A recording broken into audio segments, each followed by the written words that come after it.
নমস্কার বন্ধুরা, মলি লাইফ স্টোরিতে তোমাদের সকলকে আমন্ত্রণ জানাচ্ছি। একটা ছোট্ট ভিডিও নিয়ে তোমাদের সঙ্গে হাজির হয়ে গেছে। অনেকদিন থেকেই ভাবছি ফুচকা খাবো, তো বাইরের কেনা ফুচকা আমার খুব একটা ভালো লাগে না, অস্বাস্থ্যকর পরিবেশ।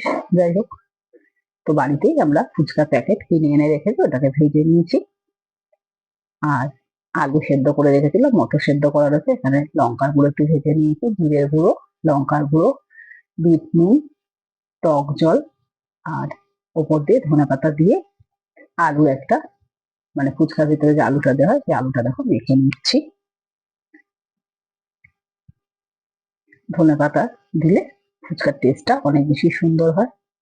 তো প্রথমে আমি ধনেপাতা খুঁজে পাচ্ছিলাম না, সেজন্য দেওয়া হয়নি। তো পরে মা আবার ফ্রিজ থেকে বের করে দিল, আলুর সঙ্গে আর কি ধনেপাতা মিশিয়ে দিলাম।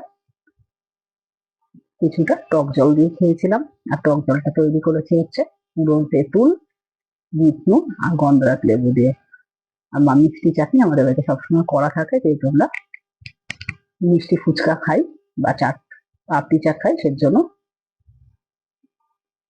আলু ভরে ফুচকাগুলোর ভেতরে মিষ্টি চাটনি দিয়ে ওপর দিয়ে ঝুড়ি ভাজা দিয়ে খাই, কিন্তু ঝুড়ি ভাজাটা ফুরিয়ে গেছে, খেয়াল করিনি। তো ঝুড়ি ভাজা ছাড়াই আজকে মিষ্টি ফুচকা খেলাম, দারুণ লাগে খেতে। বাড়িতে এইভাবে বানিয়ে খেয়ে দেখো।